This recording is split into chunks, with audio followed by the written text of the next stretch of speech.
கர்த்தர் நல்லவர். இந்த அற்புதமான மகிமையான மகிழ்ச்சியான நல்ல காலை வேளைக்காய் கர்த்தரை ஸ்தோத்திரிக்கிறேன். இந்த தியானத்திற்காக மல்கியா தீர்க்க தரிசன புத்தகம் 4வது அதிகாரம் 2வது வசனம். மல்கியா 4:2.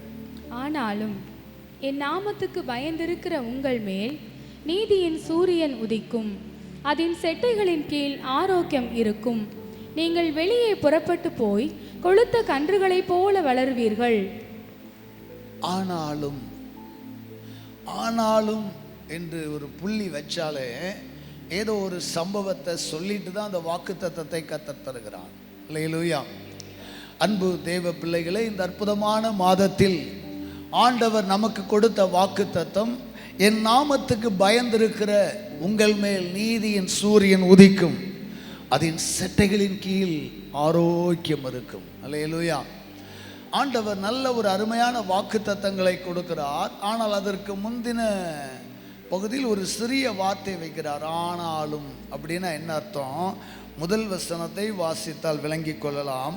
சூளையை போல எரிகிற நாள் வரும்.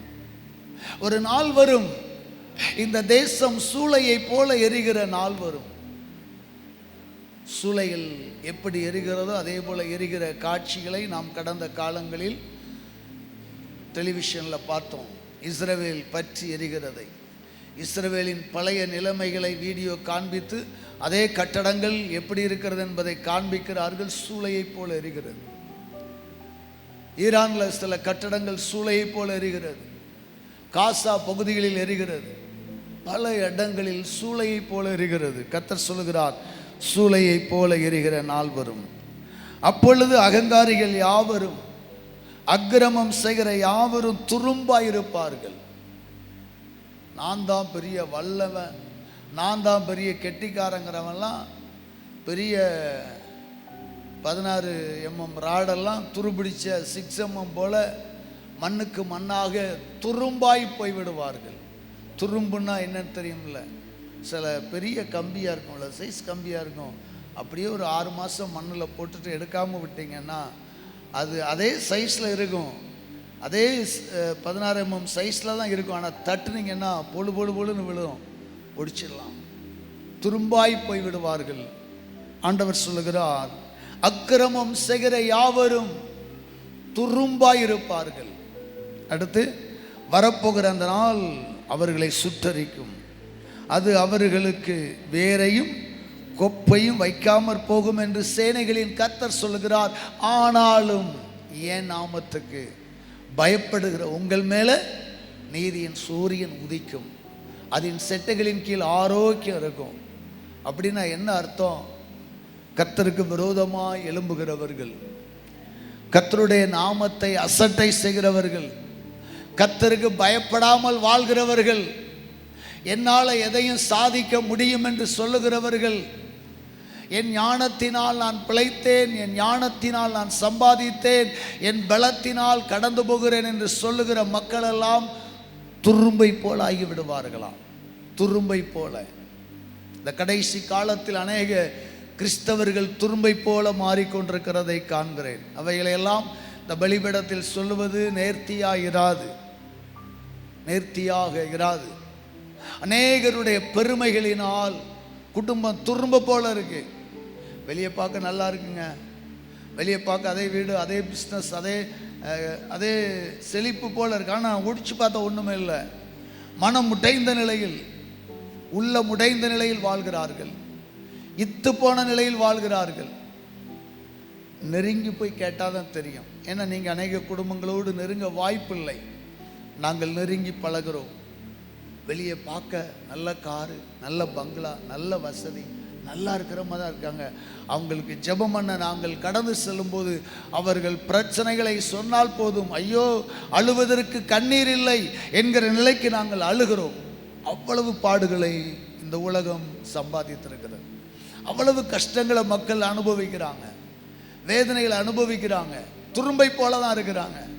வெளியே பார்க்க பெரிய இரும்பை போல இருக்கிறார்கள், ஆனால் வாழ்க்கையில் துரும்பை போல இருக்கிறாங்க. கர்த்தர் சொல்கிறாரு, ஒருவேளை உங்கள் வாழ்க்கையிலையும் அப்படி நீங்கள் துரும்பாய் இழைச்சி போனீங்கன்னா, சொல்லுவாங்கள்ல, துரும்பாய் இழைச்சி போயிட்டேன், துரும்பாய் இழைச்சி போனேன், ஐயோ புகையை போல சூளையை போல எரிகிற நாள் வந்து விட்டது, நான் இழந்து போனேன் என்று பயப்படுறீங்களா? இந்த காலை வேளையில் கர்த்தர் உங்களுக்கு தான் சொல்லுகிறார். ஆனாலும் இந்த உலகம் சூளையை போல எரியும், அகங்காரிகள் துரும்பை போல போவாங்க. கர்த்தருடைய ஜனமே, ரட்சிக்கப்பட்ட தேவ பிள்ளையே, நீ என் நாமத்துக்கு பயப்படுவாயானால், சகோதரா சகோதரியே, நீங்களும் நானும் தெய்வ பயமுடையவர்களாய் வாழ்வோமையானால் ஒரு பிசாசு நம்மளை அசைக்க முடியாது. ஒரு அல்லேலூயா சொல்லுங்களேன். அல்லேலூயா. இன்னைக்கு சில மக்கள் சாத்தானை கண்டு, பேய்களை கண்டு, பிசாசுகளை கண்டு பயந்து செத்து கொண்டிருக்கிறாங்க. ஒரு நாள் கெட்ட கனவு வந்து ஐயோ எனக்கு ஏதோ நடக்கு, ஒரு நாள் சிறிய பலகீனம் வந்தால் எனக்கு ஏதோ நடக்கு. இயற்கையாய் வருகிற காய்ச்சல் வந்தாலே பேய் கொண்டு வந்துட்டு பயப்படாதீங்க. இப்படி அநேகர் பயத்தில் வாழ்ந்து கொண்டிருக்கிறீர்கள். நான் சொல்லுகிறேன், நீங்கள் கர்த்தருக்கு பயந்து நீதியாக வாழுங்க. உங்கள் நடு வீட்டில் வச்சு உங்களுக்கு விரோதமாக சூனிய வச்சாலும் சொல்லுங்கள், அது உங்களை அணுகாது.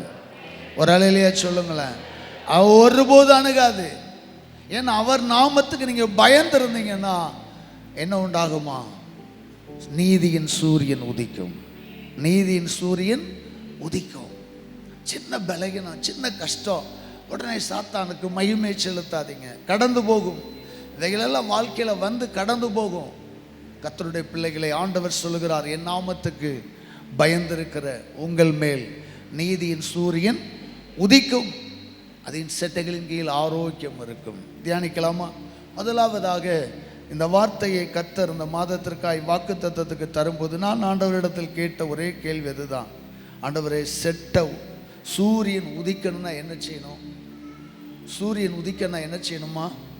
யார் மேலே உதிக்குமா? சூரியன் யார் மேலே உதிக்கும்? வசனம் சொல்லுது, வசனத்தை படிங்க. சூரியன் யார் மேலே உதிக்கும்? நீங்கள் விரும்பினாலும் விரும்பாவிட்டாலும் இந்த சூரியன் காலையில் உதித்து விடும். நீ கதவை திறந்து வெளியே வரட்டாலும் அது உதித்து ஜன்னல் வழியாக உன் வீட்டுக்குள்ளே வந்துடும். ஆனால் நீதியின் சூரியனாகிய கர்த்தர், நீதியின் சூரியனாகிய கிறிஸ்து யார் மேலே உதிப்பாரா? சொல்லுங்க, சத்தமா சொல்லுங்க. அவர் நாமத்துக்கு, சொல்லுங்க, என் நாமத்துக்கு பயந்திருக்கிற உங்கள் மேல். அப்போ நீதியின் சூரியன் உதிக்கட்டும் உதிக்கட்டும் ஜெபம் பண்றதை விட நாம் என்ன செய்யணும்? அவர் நாமத்துக்கு பயந்திருக்கணும். அதைத்தான் ஆண்டவர் கற்றுக் கொடுத்தார். என் மகனே, என் ஜனங்கள் எனக்கு பயப்படுகிற பயத்துக்கு நேராக நடத்து. பாஸ்டருக்கு பயப்படக்கூடாது. பாஸ்டருக்கு பயந்து நீங்கள் சபைக்கு வர்றது ஒரு பிரயோஜனம் இல்லை. தெய்வ பயமுடையவர்களாய் வாழ வேண்டும். எப்படி ஆண்டவருக்கு பயப்படுவது? ஆண்டவருக்கு எப்படி பயப்படுவது? நிறைய பேருக்கு அந்த மெத்தடே தெரியலை. கர்த்தருக்கு பயப்படுதல் என்றால் என்ன? கர்த்தருக்கு பயப்படுதல் ஞானத்தின் ஆரம்பம், அது தெரியும். ஆனால் கர்த்தருக்கு பயப்படுதல் என்றால் என்ன? சில நாங்கள் கத்தோலிக்க திருச்சபைகளில் ஆண்டவருக்கு சேவை செய்கிற போது நாங்கள் கேட்டிஸ்டாக இருந்தோம். அப்போ பலிபீடத்தில் ஏற பயப்படுவோம். இந்த பலிபீடத்தில் இந்த சைடில் அந்த சைடு கிராஸ் பண்ணும்போது மத்தியில் இப்படி ஒரு முட்டு போட்டு கும்பிட்டு போவோம். பலிபீடத்தில் விழா காலங்களில் ஏதாயிலும் விசேஷித்த நாட்களில் அந்த ஹேண்டில், அந்த குத்து விளக்கு, அந்த சிலுவையெல்லாம் துடைக்கணும்னா பயபக்தியாக போய் துடைப்போம். ஏன்னா தெய்வம் அடிச்சிடும், சாமி அடிச்சிடும் அப்படிங்கிற அந்த பயம் தான் இருந்துச்சு. ஆனால் அதுவல்ல. வாசிக்கலாம்.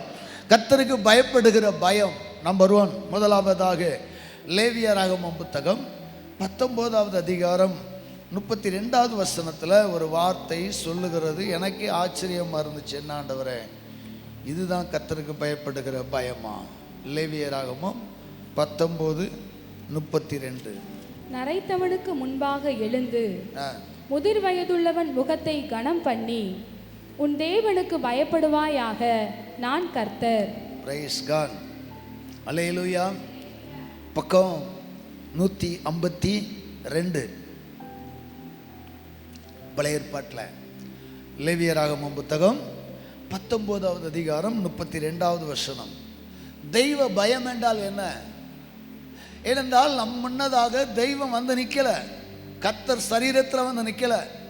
அதனால நம்ம அசால்ட்டா இருக்கிறோம். பயம் என்றால் என்ன? நரைத்தவனுக்கு முன்பாக. நரைத்தவனுக்கு முன்பாக எழுந்து முதிர் வயதுள்ளவன் முகத்தை கனமண்ணி உன் தேவனுக்கு பயப்படுவாயாக, நான் கர்த்தர். அன்பானவர்களே, தெய்வ பயம் எங்கிருந்து ஆரம்பிக்கிறது தெரியுமா?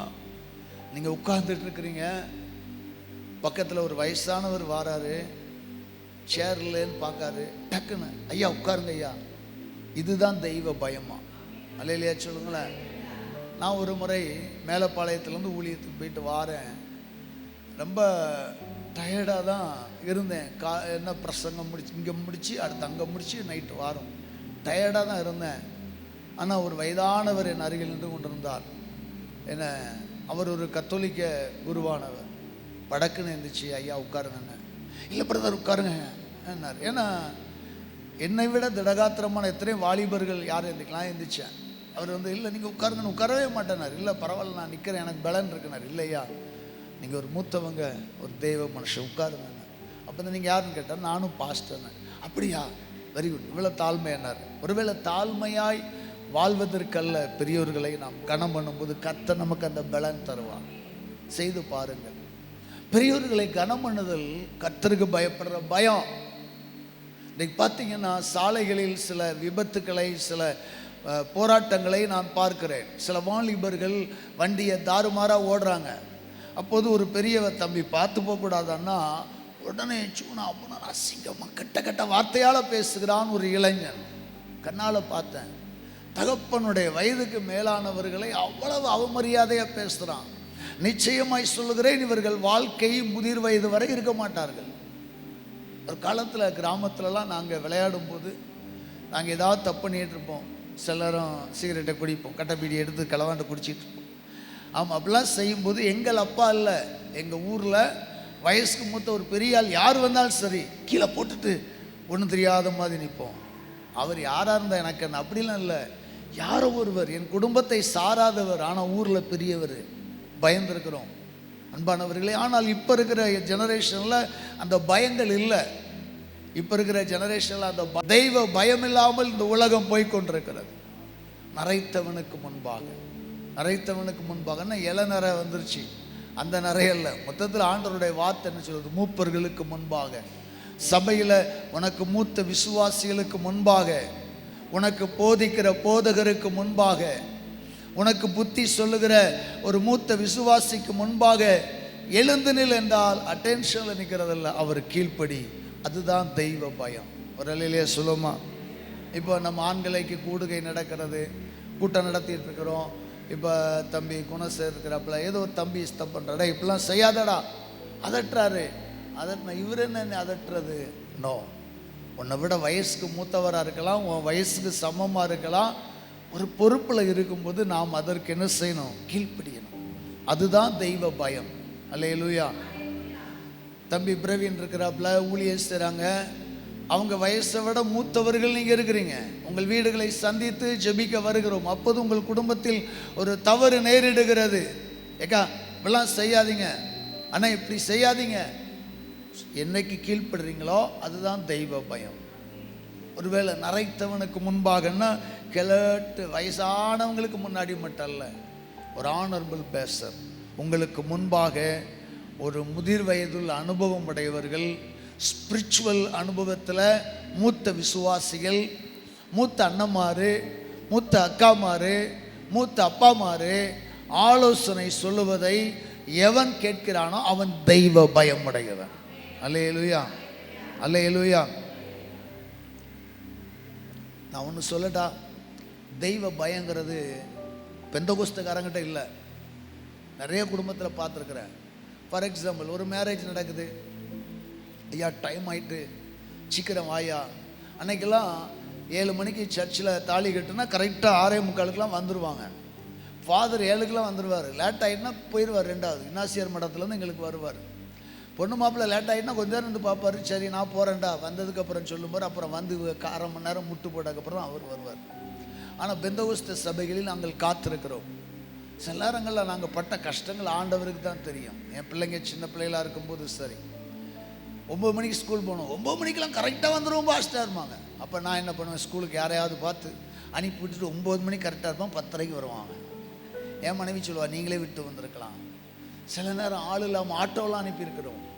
ஆமாம், இவங்க அசால்ட்டாக வருவாங்க. சரி, இப்படி லேட் பண்ணுறீங்களே, இந்த வீட்டுக்காரங்கிட்ட சொல்லுவாங்க, கொஞ்சம் சத்தம் போட்டு அனுப்புங்க. தகப்பன் சொல்ல பிள்ளை கேட்க மாட்டேங்க, சும்மா இருவோம், ஒரு வேலையை பாரு. ஒரு காலத்தில் ஒரு தாய்மாமே, ஒரு சித்தப்பா, ஒரு பெரியப்பா பத்துனா என்ன செய்யும்? வேக வேகமாக ஓடும். இப்போ எந்த கல்யாண பார்ட்டியாக இருக்கட்டும், அங்கே தாய் மாமனும் பற்ற முடியாது, தகப்பனும் பற்ற முடியாது, பெரியப்பாவும் பற்ற முடியாது. அவன் இஷ்டம்தான். அவன் எப்போ எந்திரிக்கானோ அப்போ தான், அவன் எப்போ ஷூ போடுறானோ அப்போ தான். சொல்ல முடியல, சொல்ல பயப்படுறாங்க. தாய் மாமன்னா ஒரு தாய்க்கு சமமானவன், ஒரு கணத்துக்குரியவன். அடிச்சுலாம் புத்தி சொல்லியிருக்கிறேன் நான் என் மருமக்களுக்கு. என்னையும் எங்கள் மாமாலாம் அடித்து வளர்க்கல, ஏன்னா எங்கள் மாமா மாதிரிலாம் பெரிய ஆளாயிட்டாங்க நான் கடைக்குட்டியாக இருக்கும்போது. ஆனால் என்னுடைய மருமக்கள், என்னுடைய அக்கா பிள்ளைகளை நான் தாய் மாமா ஸ்தானத்தில் அடித்து உருவாக்கியிருக்கிறேன். ஆனால் இப்போ இனி வர்ற ஜெனரேஷன்லாம் அடிக்கவும் முடியாது, அதட்டவும் முடியாத நிலைமைக்கு போயிட்டோம். கிறிஸ்தவ உலகத்தில் தெய்வ பயம் இல்லை. சீக்கிரவா, வெளியே நிற்காத, ஆமாம், இந்த கொட்டு போடாத, இந்த வேட்டு போடாத, இப்படி ட்ரெஸ் பண்ண ஒழுங்கா சீக்கிரமா. அவர் சொல்லுவார், சொல்லிக்கிட்டே கிடப்பார். நீ ஆடுறா கொட்டை டங்கட்ட டங்கட்ட டங்கட்ட. சர்ச்சில் வெளியே சொல்லலை. அப்போ பாஸ்டருக்கு பயப்படுற பயம் இல்லையே, அப்பாவுக்கு பயப்படுற பயம் இல்லையே, மூத்த விசுவாசிக்கு பயப்படுற பயம் இல்லையே. அப்புறம் எப்படி நம்ம மேலே சூரியன் உதிக்கும்? பயப்படுங்க. சபைக்குள்ளே வந்தால் சபையினுடைய நிர்வாகம் போதகருடைய கரத்தில் இருக்கிறது. ஒழுங்கு நடவடிக்கை எடுத்தால் சரின்னு கீழ்ப்படியணும். நீங்கள் என்ன சொல்கிறது, நான் என்ன கேட்குறது? ஒவ்வொரு முறையும் நம்முடைய சபையில் சில காரியங்கள் பார்க்குறேன். ஒரு உணவு பரிமாறும்போது வரிசையாக நில்லுங்க, சீக்கிரம் முடியலான்னா கேட்குறதே இல்லை. ஏன்னா தெய்வ பயம் இல்லைன்னு சொல்கிறேன். நீங்கள் நல்லவங்க தான், ஆனால் உங்களுக்குள்ள அந்த கீழ்ப்படுகிற சுபாவம் இல்லைன்னா தெய்வ பயம் இல்லை. எந்த ஒரு இன்ஸ்ட்ரக்ஷன், எந்த ஒரு ஆர்டருக்கும் ஜனங்கள் கீழ்ப்படியலைன்னா நம்ம தெய்வ பயம் இல்லாதவர்களாக இருக்கிறோம். தயவு செய்து மூத்தவர்களுக்கு கீழ்ப்படியுங்கள், உங்கள் பெற்றோருக்கு கீழ்ப்படியுங்கள், உங்கள் மூத்த அண்ணனுக்கு கீழ்ப்படிங்க. உங்கள் பக்கத்து வீட்டுக்காரர் வயசுக்கு மூத்தவராக இருக்கிறாரா, ஒரு ஆலோசனை சொல்கிறாரா, கீழ்ப்படிங்க. அந்த காலத்தில் யாராவது மனைவி அடித்தாங்கன்னா பக்கத்து வீட்டுக்காரன் வந்து விடுறா, எதுக்கடா அடிக்க அப்படின்னா சரி நினச்சி போயிடுவான். ஆனால் இப்போ பக்கத்து வீட்டுக்காரன் வந்தால் அவன் தான் சாவான், பொண்டாட்டி பிழைச்சிருவா, வெட்டியே போடுறான். ஏன் பொண்டாட்டி நான் அடிப்பேன், நீ என்னடா கேட்குறான்னு சொல்லி கொண்டு போடுறாங்க. இப்போ பக்கத்து வீட்டுக்காரர் சொல்ல முடியல. இன்றைக்கு என்ன அக்கிரமம் நடந்தாலும் கண்டுகொள்ள ஆள் இல்லை. ஏனென்றால் கேட்கிற சமுதாயம் இல்லை, கேட்கும்படியான சமுதாயம் இல்லை. சாலைகளில், வீதிகளில், குடும்பங்களில், வீடுகளில், பள்ளிக்கூடங்களில் யாருக்கும் யாரும் புத்தி சொல்ல முடியலை. புத்தி சொன்னால் உடனே லெட்டர் எழுதி வச்சுட்டு செத்துருது. எங்களுக்கே சொல்ல முடியல, நாங்களே அதட்ட பயப்படுறோம். கீழ்ப்படுகிற மனதில்லை. என்றைக்கு நீங்கள் கீழ்ப்படுகிறீர்களோ அன்றைக்கு தான் நீதியின் சூரியன் உங்கள் வாழ்க்கையில் உதிக்கும். இரண்டாவதாக நீதிமொழிகள் 8வது அதிகாரம் 13வது வசனம். தீமையை வெறுப்பதே கர்த்தருக்கு பயப்படும் பயம். தீமையை வெறுப்பதே கர்த்தருக்கு பயப்படுகிற பயம். ஐயா, தெய்வ பயனா என்ன? கர்த்தருக்கு பயப்படுகிற பயனா என்ன? தீமையை வெறுப்பதே கர்த்தருக்கு பயப்படுகிற பயம். கர்த்தருக்கு பயப்படுகிற பயம். இரண்டாவது, தீமையை வெறுப்பது. எதெல்லாம் தீமை தெரியுதோ அதெல்லாம் வெறுக்கணும். எதுவெல்லாம் தீமையாக தோன்றுகிறதோ அதையெல்லாம் வெறுக்கணும். ஆமாம், நம்ம வாழ்க்கையில் நம்ம சாப்பிடுகிற தட்டில் நல்லா சாப்பிட்டுட்டு இருப்போம், திடீர்னு ஒரு ஈச்சி விழுந்துடும், இல்லை ஒரு வண்டு விழுந்துடும், உடனே முழு சோத்தை தூக்கி தூர போட்டுருவோம். தெரியுமா? நான் அப்படி எடுக்க மாட்டேன். நான் ஒரு கை போல் அள்ளி, ஏன்னா அது அவ்வளோ பாலிஷன் உள்ளே போயிருக்கேன், மேலாடி கொஞ்சம் அள்ளிட்டு சாப்பிட்ருவேன். நம்ம பாலிஷ். ஆனால் சில பேருடைய பாலிஷ் என்னென்னா, ஏதாவது ஒரு அருவருப்பு விழுந்துட்டுனா முழு சோறையும் எங்க அவ்வளவு பரிசுத்தமாக சாப்பிட தெரியுதில்ல. உங்கள் ஆத்துமாவை கரைப்படுத்துகிற தீமைகள் எத்தனை இருக்கிறது. கண்களின் இச்சைகள், ஜீவனத்தின் பெருமைகள், வாயின் வார்த்தக, எவ்வளவு காரியங்கள் தவறாய் பேசுகிறீர்கள், தவறாய் சிந்திக்கிறீங்க. அகற்றுறீங்களா? தீமையை வெறுங்க, தீமையை வெறுங்க. தீமையான பேச்சுக்களை வெறுங்க, தீமையான நண்பர்களை வெறுத்து விடுங்கள், தீமையான நட்புகளை வெறுத்து விடுங்கள். தீமையான இடத்துல நிற்காதீங்க. சில நேரம் நான்லாம் டீ குடிக்க போனால் கூட ரோட்டில்னு குடிக்க ரொம்ப அச்சப்படுவேன். ஏன்னா நம்ம குடிச்சிட்டு போய் உட்காந்து ஸ்மோக் பண்ணி அப்படியே ஊதிட்டு இருப்போம், நம்ம காற்று வழியாக போகும். பக்கத்தில் யாராவது பைக்கில் போனால் என்னடா பாஸ்டர் சிகரெட் பண்ணுற மாதிரி தெரியும். அதனாலே நான் பெரும்பாலும் என் கூட தம்பி மாதிரி இருந்தால் வாங்கிட்டு வாங்கடா, காருக்குள்ளே உட்காந்து குடிப்போம், காருக்குள்ளே உட்காந்து குடிப்பேன். ஒருவேளை என் கூட என் பிள்ளையாக இருந்தாலும் உடன் ஊழியர்களாக இருந்தாலும் வாங்கிட்டு வாங்கன்னு அவங்கள அடிமைப்படுத்த முடியல. எதுக்கு அந்த அநாகரிகமான இடத்துல நிற்கணும், காருக்குள்ளே இருந்தால் குடிப்பேன். இல்லை என்ன பண்ணுவோம், நல்லா உட்காந்து சாப்பிட்ற ஒரு பெரிய ஹோட்டல். ஏன்னா நம்ம ஒரு டீ குடிக்கிற இடத்துல கூட நம்முடைய பரிசுத்தத்தை காத்துக்கொள்ள வேண்டும். அல்லேலூயா. நாம் அமருகிற, நாம் ஜீவிக்கிற, நாம் நடமாடுகிற எந்த இடத்துலையும் நம்மளை சுற்றி ஒரு தீமை என்ன செய்யக்கூடாது, அணுகக்கூடாது, தீமை இருக்கக்கூடாது. தீமைகளை வெறுத்து விடுங்கள். தீமையை வெறுப்பது தான் கர்த்தருக்கு பயப்படுகிற பயம். எதுவெல்லாம் தீமை என்று தெரிகிறதோ அதையெல்லாம் வெறுத்து விடுங்கள். நம்முடைய உணவில் அசுத்தம் விழுறது தீமைன்னு தெரியுது. என் ஆத்துமாவில் விழுகிற கசப்பு, என் ஆத்துமாவில் வருகிற வன்மங்கள், என் ஆத்துமாவில் ஏற்படுகிற சொல்லுங்க பிரிவினைகள், கோபங்கள் தீமை தானே. தீமைகளை வெறுங்க, தீமைகளை வெறுங்க, தீமை செய்கிறவர்களை வெறுங்க, தீங்கான வழியில் நடக்காதீங்க. தயவு செய்து நம்ம எப்போதெல்லாம் தீமையை வெறுத்து ஐயோ இது தீமை, இது தீமை, தீமைக்கு துணை போகாதீங்க. உங்கள் பிள்ளை தப்பு செஞ்சால் தப்பு தப்புன்னு சொல்லுங்கள். என் பிள்ளை செஞ்சதுனால தப்புக்கு ரைட்டு போடக்கூடாது. தப்பு தப்பு தான், அது யார் செய்தாலும். தீமையை வெறுத்து நீதியாய் வாழ்வீர்களே ஆனால் அப்போது உங்கள் மேல் நீதியின் சூரியன் உதிக்கும். நீதிமொழிகள் 14:2 வாசிக்கலாமா? நீதிமொழிகள் 14:2. நிதானமாய் நடக்கிறவன் கர்த்தருக்கு பயப்படுகிறான். நிதானமாய் நடக்கிறவன் கர்த்தருக்கு பயப்படுகிறான். மூன்றாவதாக நீதிமொழிகள் 14:2 சொல்லுகிறது, நிதானமாய் நடக்கிறவன் கர்த்தருக்கு பயப்படுகிறான். இயேசுநாதர் சுரூபத்தை கண்டு அந்த ஆளு முட்டு போட்டு நெஞ்சில் அடிக்கிறது கர்த்தருக்கு பயப்படுற பயம் இல்லை. நிதானமாய் நடக்கிறவன் அப்படின்னா என்ன அர்த்தம் தெரியுங்களா? உங்கள் வாழ்க்கையில் ஒரு முடிவு எடுக்கிறீங்களா, நிதானமாய் முடிவெடுங்க. ஆமாம், நிதானமாய் முடிவெடுக்கிறவன் கர்த்தருக்கு பயப்படுகிற பயத்தில் வாழ்கிறான் என்று வேதம் சொல்லுகிறது. சில நேரங்களில் நாம் எடுக்கிற முடிவுகள் எல்லாம் மோசமான பின்விளைவுகளை உண்டாக்குகிறது. எடுத்தேன் கவிழ்த்தேன் என்று டக்குன்னு முடிவெடுத்துருவாங்க. இனிமேல் வாங்கிட்ட நான் பழக மாட்டேன், இனிமேல் நான் ஒன்று அவ்வளோதான், டீலிங் முடிச்சுடுவாங்க. இல்லைங்க, நிதானமாய் முடிவெடுங்க. நம்ம பிள்ளை ஒரு பள்ளிக்கூடத்தில் சேர்க்கணுமா, அதற்கு நிதானமான முடிவு. ஒரு பள்ளிக்கூடத்திலேருந்து லெஃப்ட் பண்ணி வெளியே எடுக்கணுமா, நிதானமாய். நம்முடைய பிஸ்னஸா, நம்முடைய வியாபாரமா, எதுவாக இருந்தாலும் சரி, நிதானமான முடிவெடுங்க.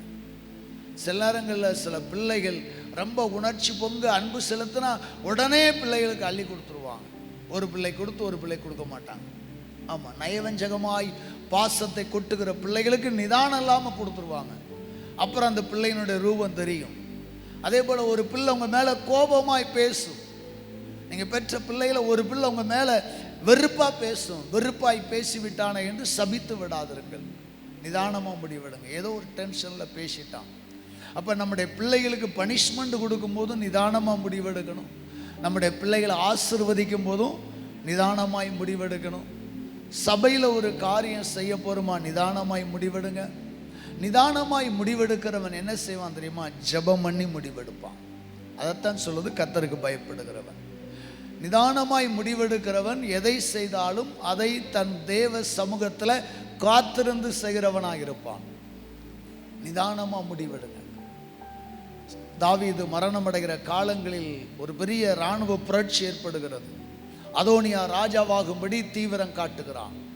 அவன் தனக்குத்தானே பட்டத்தை சூட்டிக்கொள்ள தீவிரம் காட்டுகிறான். ஆனால் தாவீது நிதானமாய் முடிவெடுத்து ஆசாரியர்களை வரவழைத்து சாலமோனை ராஜாவாக்கினான். ஏனென்றால் அவன் தெய்வ பயமுடையவன். அல்லேலூயா. அதே தாவீது அப்சலோமால் பயந்து ஓடுகிற போது அவனை தூஷித்த சீமேய்க்கு முன்பதாக ஒரு முடிவெடுக்கிறான். நிதானமாய் சீமையை தூஷிக்கிறான். பென்யமீன் கோத்திரத்தை சார்ந்தவன் ஒரு மனிதன். ஆனால் தாவீது கூட ஆயிரக்கணக்கான படை வீரர்கள் போகிறாங்க.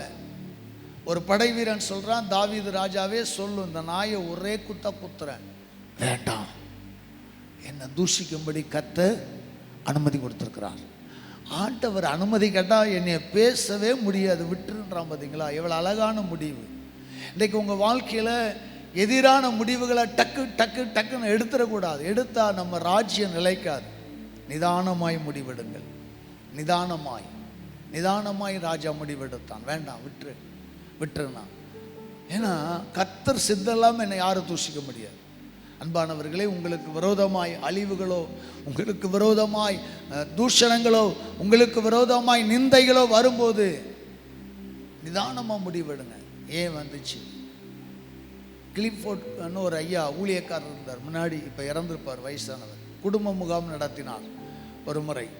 அந்த குடும்ப முகாமில் 2 கயிறுகளை கொண்டு வந்து லேசாக முடிச்சு போட்டு அதை ஒரு தம்பதியிட்ட கொடுத்தார். கணவனும் மனைவியும் சேர்ந்து அந்த கைத்தனை செய்யணும், சொட்டை இல்லாமல் உருவி எடுக்கணும். ஒருத்தராலையும் எடுக்க முடியல. 2-3 பேருக்கு எக்ஸசைஸ் கொடுத்தார். இந்த செமினார் எங்கே நடத்தணும்னா பூபால் ரஹ்மான் இங்கே முத்துகிருஷ்ணாபுரத்தில் நடத்தணும். பாமக வீட்டுக்கு ஏத்தாக்கல ராணி சிஸ்டர் வீட்டில் வச்சு 25 வருஷத்துக்கு முன்னாடி. ஒருத்தராலையும் எடுக்க முடியல. அந்த ஐயா அதுக்கப்புறம் கற்றுக் கொடுத்தார். நிதானமான காரியம்தான், நிதானமான காரியம். ஆனால் யாராலையும் எடுக்க முடியல. தவறாக எடுத்தால் சொட்டை பெருசாகிட்டே போகும். ஆமாம், தவறான ஒரு காரியத்தை செய்தால் அது இறுகி கொண்டே போகும், எடுக்கவே முடியாது. அதுதான் அதனுடைய விளையாட்டு. அப்போ அவர் சொன்ன முதல் காரியம் ஒன்று, முதல்ல நான் அந்த சிறிய முடிச்சுகளை போடும்போது என்னை கூர்மையாக கவனிக்கவில்லை. உண்மைதானே? ஏன் சொட்டை விழுந்துச்சு, இவர் எப்படி சொட்டை போட்டாருங்கிறத கவனமாக கவனிச்சா லேசாக எடுத்துருக்கலாம். நீங்கள் அநேகர் கவனிக்கலை.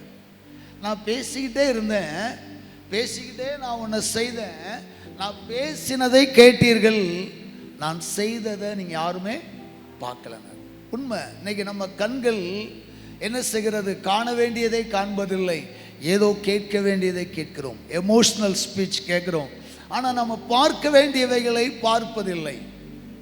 இதனால தான் நம்ம சில நேரம் அடி பிடி எடுத்தேன் கவுத்தேன்னு தவறான முடிவுகளை எடுக்கிறோம். நம்முடைய கண்கள் சரியானவைகளை காண வேண்டும். ஒன்று. 2வது சொன்னார், கணவன் மனைவி 2 பேரும் வந்து எடுங்கன்னு. அதை எடுக்கிறதுக்கு வேகம் காட்டினீர்களே தவிர ஒருவராவது ஜெபித்து அதை தொடங்குனீங்களான்னார். ஒருவராவது ஜெபித்து தொடங்குனீங்களான்னார். ஏன் இல்லை? இதுக்கெல்லாம் ஜெபம் பண்ணணுமா? இன்றைக்கு அநேக நேரங்களில் நம்முடைய வாழ்க்கையில் இப்படித்தான் தவறான விளைவுகள் ஏற்படுகிறது. இதுக்கெல்லாம் ஜெபிக்கணுமா? இங்கேருந்து ஒரு 400 கிலோமீட்டர் தூரமாக போகிறோம். சொத்ராண்டவரே காரை காத்துக்கொள்ளும், ஓட்டுறவங்களை காத்துக்கொள்ளும், வல்லமையாக ஜெபம் பண்ணும். அப்படியே பஸ் ஸ்டாண்ட் வரைக்கும் போய்ட்டு வரோம், அசால்டே காரை எடு. நோ, வீட்டை விட்டு வெளியே போகும்போது என் எல்லையை காத்துக்கொள்ளும், என் கூடாரத்தை வேலி அடைக்கிறேன், என் வாகனத்தை காத்துக்கொள்ளும். இதுதான் தெய்வ பயம். ஒரு அலையிலேயே சொல்லுங்களேன். அப்போ அவர் சொன்ன 2வது மிஸ்டேக் தான், கணவன் மனைவி ஒரு வேலையை செய்யும் முன்னதாக ஜெபிக்குங்கள். நீங்கள் ஜெபிச்சிருப்பீங்கன்னா சக்ஸஸ் ஆகிருப்பீங்க. யாருமே ஜெபிக்காமல் வேகமாக எடுப்பீங்க. சரி. நம்பர் 3, 3வது குறை என்ன? அவர் சொன்ன காரியம், 2 பேரும் எடுத்தீங்களே, 2 பேரும் பேசுனீங்களா? பேசவே இல்லை. இவன் ஒரு பக்கம் இழுக்கா, இவன் ஒரு பக்கம் இழுக்கான். 2 பேரும் எப்படி எடுக்கணும், என்ன சின்ன இப்படி சொட்ட போட்டாரு அப்படின்னு சொல்லி 2 பேரும் நோ டிஸ்கஸ். ஒருவருமே டிஸ்கஸ் பண்ணல. ஆளுக்கு ஒரு பக்கம் இழுத்தாங்க. இழுக்க முடிச்சு இறுகினது. இன்றைக்கு அது போல தான் உங்கள் வாழ்க்கையில் ஆளுக்கு ஒரு பக்கம் இழுக்கிறீங்க. பிரதர் நான் உழைக்கிறேன், நான் சொல்கிறேன் கேட்கணும், அவர் ஒரு பக்கம் இழுக்க, நான் சொல்கிறத கேளுங்கன்னு இந்த அம்மா ஒரு பக்கம் இழுக்க, முடிச்சு உங்கள் பிள்ளைகளின் கழுத்தில் இறுகி போய் கிடக்கிறது. ஆலோசனைக்காரர் அநேகர் உண்டானால் ஜெயம் கிடைக்கும். அல்லேலூயா. ஆலோசனை பண்ணுங்க. கணவனும் மனைவிக்கு ஆண்டவர் கொடுத்த கட்டில் ஏதோ இன்பத்தை அனுபவிக்க அல்ல, உங்கள் கருத்துக்களை பரிமாற. ஆமாம், வீட்டுக்குள்ள புருஷன் வந்த உடனே கருத்துக்களை சில பேர் ஷேர் பண்ணுவாங்க எரிச்சலோட. அவர் ஒரு டென்ஷனில் வருவார், கட்டப்பட அவ்வளோதான். வீட்டுக்குள்ளே வரும்போது உங்கள் கருத்துக்களை பகிரக்கூடாது. நல்ல உணவு அருந்தி ஓய்ந்திருக்கும் போது, அமைதலாய் நித்திரையாய் இருக்கிற வேளையில், அல்லது ஜபத்து நிலையில் இருக்க வேளையில், அல்லது ஒரு ஹாலில் அமர்ந்திருக்கிற போது நம்முடைய ஃபியூச்சர் பிளான், பிள்ளைகளுடைய எஜுகேஷன், மற்ற காரியங்களை நிதானமாய் டிஸ்கஸ் பண்ணுங்க. சில கணவன் கடுமையாய் உழைப்பார்கள், பிள்ளைய நல்லா வைக்கணுங்கிற எண்ணம் இருக்கும், ஆனால் எந்த ஸ்கூலில் சேர்க்கணுங்கிறது அவருக்கு தெரியாது, என்ன படிப்பு படிக்க வைக்கணுங்கிறது தெரியாது. அப்போ புத்தியுள்ள ஸ்திரீ என்ன செய்யணும்? அன்பாய் போதிக்கணும். நம்ம 2 பேர் சேர்ந்து யார்கிட்டையாவது ஒருத்தர்கிட்ட கேட்போம். நல்ல ஒரு கவுன்சிலர், நம்ம குடும்பத்தில் படித்தவங்க, இல்லைன்னா நம்முடைய வாத்தியார் யாரோ ஒருவர்கிட்ட ஒரு ஆலோசனை கேட்போம். நிதானமாய் போக மாட்டாங்க, நிதானமே இராது. கொஞ்சம் பிள்ளை ஹை மார்க் எடுத்துட்டா போதும், நிதானம் இல்லாமல் எங்கேயாவது ஒரு ஸ்கூலு. மார்க்கு குறைஞ்சிட்டா நிதானம் இல்லாமல் ஒர்க் ஷாப்பை பார்த்து ஓடு, வேலையை பார்த்து ஓடு. நோ, நிதானமாய் முடிவெடுங்க. ஒரு தேர்வில் பிள்ளை மார்க் குறைஞ்சது, சில பிள்ளைங்கள்லாம் பார்த்தீங்கன்னா 10th ஜஸ்ட் பாஸ் தான் பண்ணியிருப்பான், +2 ஹையாக வந்துடுவான். ஆமாம், சில பிள்ளைங்களுக்கு 10th +2 ஹை மார்க் எடுக்கும், காலேஜில் பூரா அரியரை வச்சுருப்பான். ஏன்னா அவனுடைய பழக்க வழக்கங்கள் அந்த பெரியவன் ஆகும்போது சில மாற்றங்கள். அப்போ பிள்ளைங்க படிக்கலைன்னு சொல்லி டக்குன்னு தீர்மானிச்சிடக்கூடாது. நிதானமாக உங்கள் பிள்ளைங்களோட எஜுகேஷனை தேர்வு செய்யுங்கள். உங்கள் பிள்ளைகளுக்கான வாழ்க்கை துணையை தேடும்போது நிதானமாய் தேடுங்கள். நிதானம் தேவை. நிதானமாய் நடக்கிறவன் கர்த்தருக்கு சொல்லுங்க பயப்படுகிறான். திடீரென்று நான் மொபைலில் பார்க்கும் போதெல்லாம் உடனே 5 லட்சம் ரூபா லோன் வேணுமா? எனக்கு தேவை இருக்க தான் செய்யுது. ஒரு நாள் மொபைலில் எந்த ஒரு லோன் அப்ளிகேஷனும் ஓப்பன் பண்ணவே மாட்டேன். அதே போல் நேரில் ஃபோனில் கேட்குற எத்தனை பேர் உண்டு. தேவை இருந்தாலும் நம்ம வழக்கமாக ஒரு பேங்கில் டைப் வச்சுக்கணும், அந்த காரியத்தை தான் செய்வோம். ஏன் தெரியுமா? நிதானமாக வாழலை, உங்கள் அக்கௌண்ட்டை பூரா க்ளோஸ் பண்ணிடும், உங்கள் வாழ்க்கையே சூனியமாக்கிறோம். இன்றைக்கி அநேகர் இந்த பொருளாதார குற்றத்தில் மாட்டிக்கொண்டு சீரழிக்கிறார்கள். சம்பாதித்ததை எல்லாம் இழந்து கொண்டிருக்கிறாங்க. ஆன்லைன் பரிவர்த்தங்கள் குறைங்க, ஆன்லைன் முதலீடுகள் குறைங்க. ஆன்லைனில் எதை செய்தாலும் அது நமக்கு சாதகமாக அல்ல, பாதகமாக தான் முடியும். ஆமாம், ஷேர் மார்க்கெட் எத்தனையோ படித்த பொருளாதார நிபுணர்களே துண்டை காணும் துணியை காணும் போயிட்டான். இன்றைக்கி மொபைலில் அந்த ஷேர் மார்க்கெட்டிங் பிஸ்னஸ் ஆரம்பிக்கிறாங்க. அநேகருடைய ஆஸ்திகள் நாசமாகி கொண்டிருக்கிறது. நிதானம் தேவை. ஆண்டவர் உங்களை ஆசீர்வதிக்கன்னா 4 வெள்ளாடையை பெருக பண்ணி, 4 வெள்ளாட்டு மூலமாக பெருக பண்ணி ஆசீர்வதிக்க கூட முடியும். ஆனால் இன்றைய வாலிபர்கள், இன்றைய சகோதரர்கள், இன்றைய நவீன காலத்தில் இருக்கிற அநேகர் ஒரே நாளில் பணக்காரராக ஆசைப்படுகிறோம். ஒரே நாளில் பணக்காரனாக ஆலோசனை சொல்லுகிறவன் தரித்திரத்தில் தான் இருக்கான். நீங்கள் இந்த யூடியூப்பில் பார்த்தீங்கன்னா தெரியும். 50,000 இருந்தால் மாதம் 1 லட்சம் சம்பாதிக்கலாமா? ஆமாம், ஆனால் மாதம் 1 லட்சம் அவன் சம்பாதிச்சிருவான். 50,000 பேர் பார்த்துட்டு அவனுக்கு 1 லட்சம் கிடச்சிரும். ஆனால் அதை பார்த்து பிஸ்னஸ் தொடங்குற எவனும் சம்பாதிச்சதில்லை. யூடியூப் உங்களை ஆசீர்வதிக்காது. ஆமாம், குழம்பு வைக்க யூடியூப்பு, பிள்ளைக்கு வைத்த வழினால் யூடியூப், என்ன மருந்து கொடுக்க, இதெல்லாம் தவறான காரியங்கள். யூடியூப் பைத்தியம், யூடியூப் வேஸ்ட், யூடியூப்பினுடைய முதலீடுகள், யூடியூப்பினுடைய பிஸ்னஸ் எல்லாம் நமக்கு ஆசீர்வாதங்கள் அல்ல.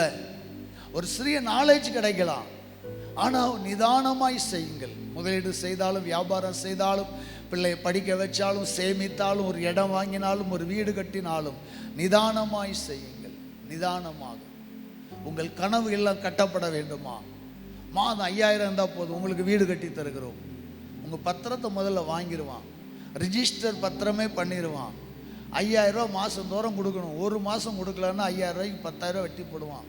இடையில ஒரு கொரோனா வந்துச்சுன்னா 1 வருஷம் கட்டலன்னா வீடு அவனுக்கு தான் நீங்கள் வெளியே வந்துடணும். ஆசைப்பட்டு ஏமாந்து விடக்கூடாது. கவர்ச்சியான விளம்பரங்களுக்கு சபைகள் அடிமையாகக்கூடாது. நாம் பரிசுத்தவான்கள், தேவனுடைய பிள்ளைகள், மிகுந்த ஞானமாய் இருக்க வேண்டும். அதான் நிதானமாய் நடக்கிறவன் கர்த்தருக்கு பயப்படுகிறான். 4வதாக வாசிக்கலாம். ஆதியாகமம் புத்தகம் 22வது அதிகாரம் 12வது வசனம். ஆதியாகமம் 22:12. அப்பொழுது அவர், பிள்ளையாண்டான் மேல் உன் கையை போடாதே, அவனுக்கு ஒன்றும் செய்யாதே, நீ அவனை உன் புத்திரன் என்றும் உன் ஏகசுதன் என்றும் பாராமல் எனக்காக ஒப்பு கொடுத்தபடியினால் நீ தேவனுக்கு பயப்படுகிறவன் என்று இப்பொழுது அறிந்திருக்கிறேன் என்றார். Praise God. நீ தேவனுக்கு பயப்படுகிறவன் என்று இப்பொழுது அறிந்திருக்கிறேன். ஆபிரகாமை பார்த்து கர்த்தர் சொல்லுகிறார், நீ தேவனுக்கு பயப்படுகிறவன் என்று இப்பொழுது அறிந்திருக்கிறேன். எப்பொழுது அறிகிறார்? ஆபிரகாமின் விசுவாசத்தை கர்த்தர் அறிந்தார். எப்போது தெரியுமா? உன் கூடாரங்களை எடுத்துக்கொண்டு போ என்றார். சொன்ன மாத்திரத்தில் போனான். அப்போது ஆபிரகாமின் கீழ்ப்படிதலை அறிந்தார், ஆபிரகாமின் விசுவாசத்தை அறிந்தார். நல்ல கீழ்ப்படுகிறவன். ஆனால் ஆபிரகாம் கர்த்தருக்கு பயப்படுகிறவன் என்பதை கர்த்தர் எப்போது அறிந்தாராம்? உன் மகனை பலியிடு என்கிறார். உடனே கீழ்ப்படுகிறான். அப்பதான் ஆண்டவர் சொல்லுகிறார், உன்னுடைய புத்திரன் என்றும் உனக்கு இருக்கிற ஒரே மகன் என்றும் உன்னுடைய நேசகுமாரன் என்று பாராமல், உனக்கு இருக்கிற ஒரே பிள்ளை, நீ நேசிக்கிற பிள்ளை, ஏகசுதன் என்று பாராமல் நீ இந்த பிள்ளையை பலியிடும்படி ஒப்பு கொடுத்தபடியினார். நீ எப்படிப்பட்டவன்? கர்த்தருக்கு பயப்படுகிறவன். எனக்கு பயப்படுகிறவன் என்பதை நான் அறிந்து கொண்டேன் என்று சொல்லுகிறான். அன்பார்ந்த சகோதர சகோதரிகளே, ஆண்டவர் எப்போது உங்களை பயப்படுகிறவளாக பயப்படுகிறவனாய் அறிந்து கொள்ளுகிறார் என்றால், உங்களுடைய அர்ப்பணிப்பின் காணிக்கை மூலமாய், ஒப்பு கொடுக்கிற ஜீவியங்கள் மூலமாய். செய்தி கடந்து வரும்போது அந்த செய்திக்கு ஏற்றாற்போல் உங்கள் இருதயம் உடைந்து ஒப்பு கொடுக்கும் போது ஆண்டவர் கர்த்தருக்கு பயப்படுகிறவள் என்று அறிகிறார். அல்லேலூயா. உதாரணமாக மன்னியுங்கள் என்கிற தலைப்பில் கர்த்தர் செய்தி கொடுக்கிறார். உங்களுக்கு எதிரான ஒருவரை நீங்கள் ஓடி போய் மன்னிக்கிறீங்க, அல்லது அந்த இடத்துல மனஸ்தாபப்படுறீங்க பாருங்க, அப்போது கர்த்தர் சொல்றாரு, நீ எனக்கு பயப்படுகிறவன்.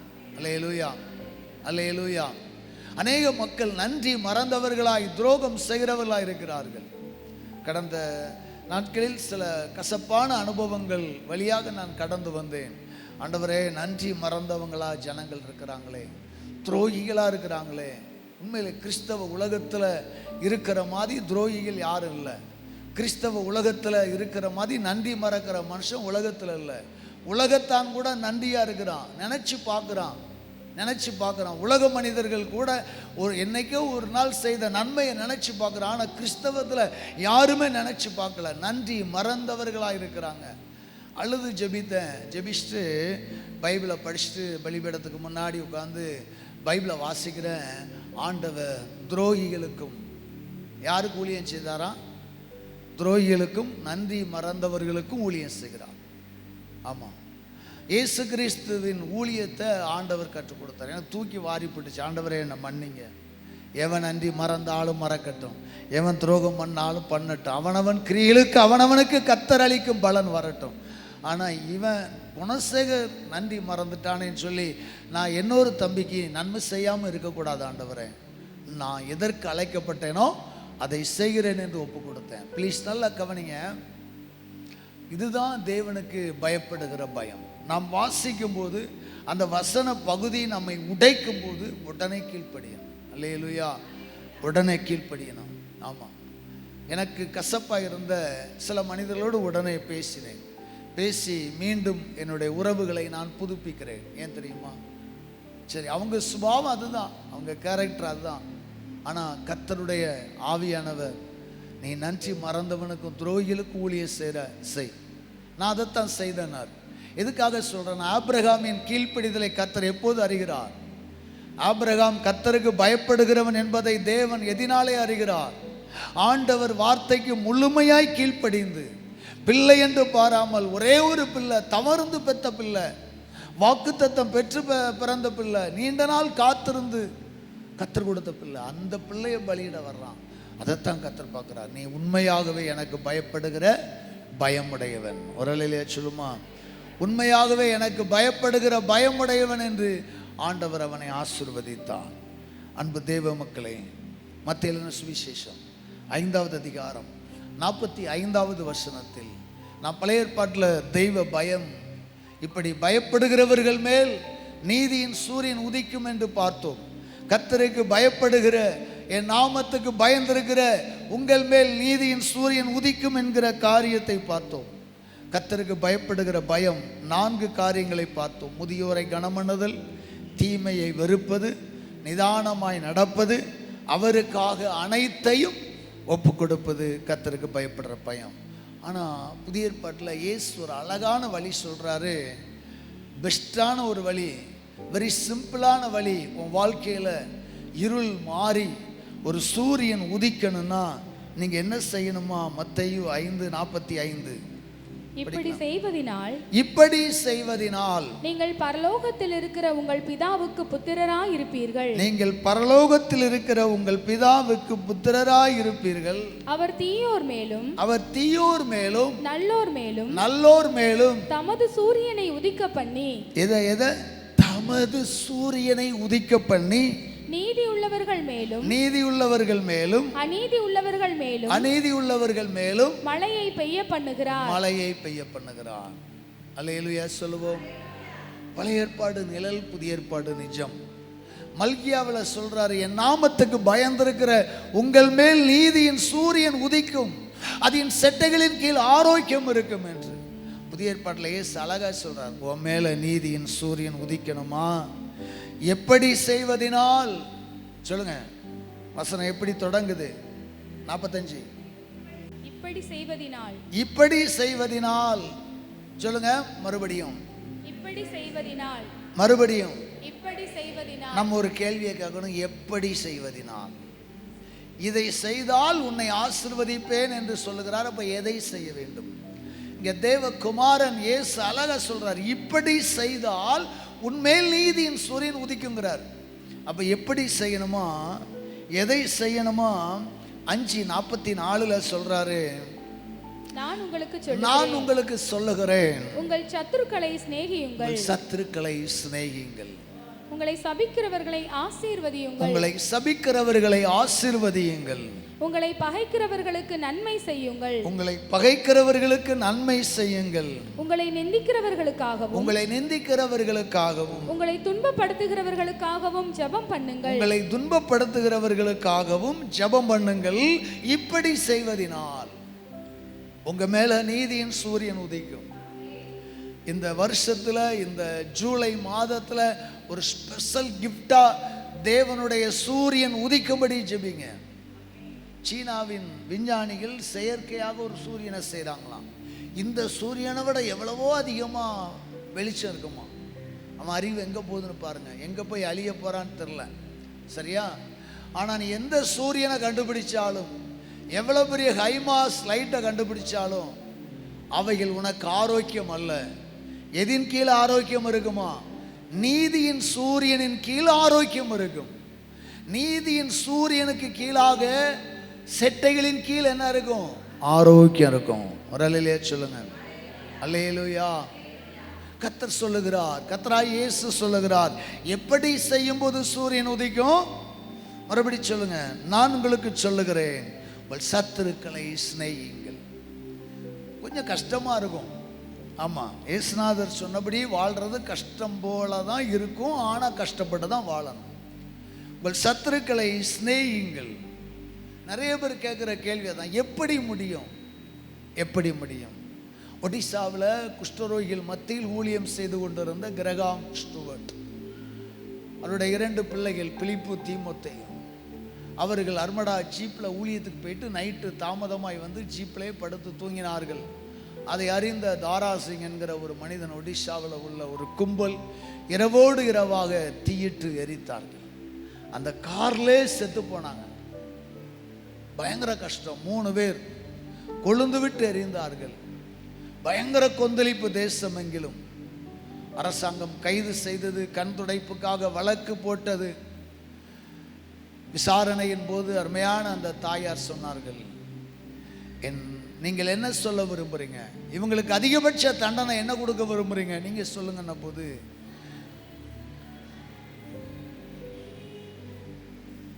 தண்டிப்பதற்கு நான் அல்ல, தண்டிப்பதற்கு நான் ஆள் அல்ல, நான் மன்னிக்கிறேன். ஆண்டவராய் இயேசு கிறிஸ்து மன்னித்தது போல நான் இவர்களை மன்னிக்கிறேன்னு சொன்னாங்க. இந்த இருதயம் யாருக்கு வரும் சொல்லுங்க பார்க்கலாம். சொல்லுங்க, யாருக்கு வரும்? அடிங்க சார், கொல்லுங்க சார் என்று கொந்தளிக்கிற உலகத்தின் மத்தியில மன்னிங்க. நான் தண்டிக்க விரும்பல. அம்மா, உங்க விருப்பம் என்ன? என் புருஷன் விட்டு சென்ற அதே பணியை இந்த தேசத்தில் செய்கிறேன். அவர்கள் மதமாற்றம் செய்யல.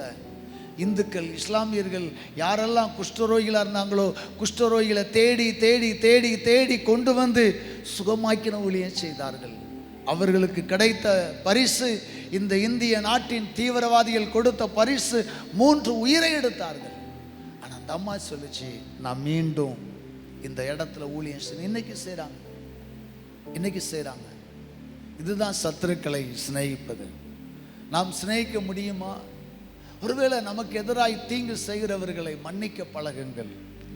வாசிக்கலாம். உங்களை சபிக்கிறவர்களை ஆசீர்வதியுங்கள். உங்களை சபிக்கிறவர்களை ஆசீர்வதியுங்கள். இயேசு அதைத்தான் செய்தார். சபிக்கிறவர்களை அவர் ஆசீர்வதித்தார். நீ தேவனுடைய குமாரனையானால் இறங்கி வாரும் என்று சொல்லுகிறான். கசப்பு கலந்த காடியை கொடுக்கிறார்கள், தூஷிக்கிறார்கள். ஆனால் இயேசு கிறிஸ்து சிலுவையில் தொங்கிக் கொண்டிருந்த போது பிதாவே இவர்களை மன்னியும் என்று சொன்னார். சபிக்கிறவர்களை ஆசீர்வதிக்கிற தேவன் சபிக்கிறவர்களை ஆசீர்வதிக்கும்படி நமக்கு ஒரு அழைப்பை கொடுக்கிறார். எத்தனை பேர் இந்த அழைப்பை நிறைவேற்ற முடியும்? சபிக்கிறவர்களை ஆசீர்வதியுங்கள். உங்களை பகைக்கிறவர்களுக்கு நன்மை செய்யுங்கள். நம்மை நேசிக்கிறவர்களே நாம் நேசிக்கிறோம். 46 ஆண்டவர் சொல்றாருல, உங்களை சிநேகிக்கிறவர்களையே நீங்கள் சிநேகிப்பீர்களே, ஆனால் உங்களுக்கு பலன் என்ன? ஆயக்காரரும் அப்படியே செய்கிறார்கள் அல்லவா? உங்களை விருந்துக்கு அழைத்தவனை நீங்கள் அழைக்கிறீர்கள். உங்களுக்கு 1000 ரூபாய் மொய் செஞ்சா அவனுக்கு 1000 ரூபாய் மொய் செய்றீங்க. ஏதோ ஒரு சூழல்ல கஷ்டப்பட்ட ஒருத்தன் உங்க வீட்டில் 200 ரூபாய் மொய் செஞ்சா அதே 200 நீ செய்யக்கூடாது. நீ ஆசீர்வதிக்கப்பட்டிருக்கிற காலத்துல ஒரு 1000 செஞ்சுப்பா. அதைத்தான் ஆண்டவர் சொல்றார். பதிலுக்கு பதில் செய்யக்கூடாது. மனதார ஆசீர்வதியுங்கள். நீங்கள் சிநேகிக்கிறவர்களே நீங்கள் சிநேகிக்க கூடாது. அதனால உங்களுக்கு எந்த பலன் அல்ல. உங்கள் சகோதரரை மாத்திரம் வாழ்த்துவீர்களே, ஆனால் நீங்கள் விசேஷித்து செய்கிறது என்ன? ஆயக்காரரும் அப்படி செய்கிறார்கள் அல்லவா? உங்கள் சகோதரர் எதை செய்கிறார்கள் அதை நீங்கள் செய்வதில்ல. ப்ளீஸ், உங்களை நிந்திக்கிறவர்களுக்காகவும், முடிக்க விரும்புகிற வேகமாய், உங்களை நிந்திக்கிறவர்களுக்காகவும் உங்களை துன்பப்படுத்துகிறவர்களுக்காகவும் ஜெபம் பண்ணுங்கள். பாஸ்டர் கொடுக்கலாம் முடியாது, கொடுக்கட்டாலும் பரவாயில்ல. உங்களை யார் நிந்திக்கிறாங்களோ, உங்களை யார் துன்பப்படுத்துகிறாங்களோ அவங்களுக்காக ஜெபம் பண்ணுங்க. ஒரு பயங்கரமான சவால் நிறைந்த கட்டளைகள். சாதாரணமாக எல்லாரும் இதை கை கொள்ள முடியாது. சாதாரணமாக எல்லாரும் கை கொள்ள கூடாத காரியம்தான். ஆனால் வேதம் சொல்லுகிறது, இப்படி செய்வதினால் உங்கள் மேல் நீதியின் சூரியன் உதிக்கும். இப்படி செஞ்சாதான் உங்கள் வாழ்க்கையில் ஒரு அதிசயம் நடக்கும். இப்படி செஞ்சாதான் உங்க வாழ்க்கையில ஒரு மாற்றம் நேரிடும் என்று ஆண்டவர் சொல்லுகிறார். 48வது வசனம் வாசித்து ஜெபிக்கலாம்.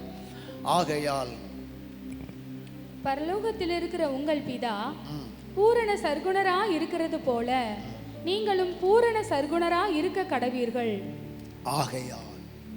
ஆகையால் உங்க மேல நீதியின் சூரியன் உதிக்கணும்னா பரலோகத்தில் இருக்கிற உங்கள் பிதா பூரண சர்க்குணரா இருக்கிறது போல நீங்களும் பூரண சர்க்குணராக இருக்க கடவீர்கள். இந்த நீதியின் சூரியன், ஆண்டவரின் பிரசன்னம் என் மேல உதிக்கணுங்கிறதுக்காக ஒரு நாள் உபவாசம்லாம் காணாது, 2 நாள் இரவு ஜெபம்லாம் காணாது, ஏதோ ஒரு சிறிய தீர்மானம் காணாது. பிதாவை போல மாறணுமா? பிதா எப்படி பூரண சர்க்குணராக இருக்கிறாரோ அதே போல பூரண சர்க்குணராக இருக்க வேண்டும். ஏசு எப்படி பூரண சர்க்குணராக இருந்தாரோ அதே போல ஸ்தேவான் பூரண சர்க்குணராக இருந்தான். ஸ்தேவானை ஆலோசனை சங்கத்தில் வைத்திருக்கிறார்கள். ஸ்தேவானை ஆலோசனை சங்கத்தில் வைத்து அடித்து துன்பப்படுத்தி விசாரிக்கிறார்கள். அங்கிருந்தவர்கள் சொல்கிறார்கள், இவன் முகம் தேவ தூதனை போல் இருக்கிறது என்றார்கள். கல்லறிகிறார்கள். அவன் மீது பயங்கரமான கற்கள் விழுகிறது. அவன் அந்த சூழலிலும் ஓடி விடவில்லை, ஓடி தப்பிக்க நினைக்கவில்லை, கல்லை தடுக்கவில்லை, கல்லை எதிர்த்து நிற்கவில்லை, அவர்களை சபிக்கவில்லை. முழங்கால் படியிட்டு, தேவனே இந்த பாவத்தை இவர்கள் மேல் சுமத்தாதிரும் என்று சொன்னான். எப்படி இயேசுநாதர் சிலுவையில் அறையப்படும் போது தன் ஜீவனை கொடுக்கும் முன்னதாக அறியாமல் செய்கிறார்கள் இவர்களை மன்னியும் என்று சொன்னாரோ அதே போல அவருடைய அடிச்சுவடுகளை பின்பற்றி வந்த ஸ்தேவான் சொன்னார், இயேசுவே இவர்கள் மேல் இந்த பாவத்தை சுமத்தாதிரும். கண்களை மூடி ஜெபிப்போமா? இதுதான் பூரண சர்க்குணர்.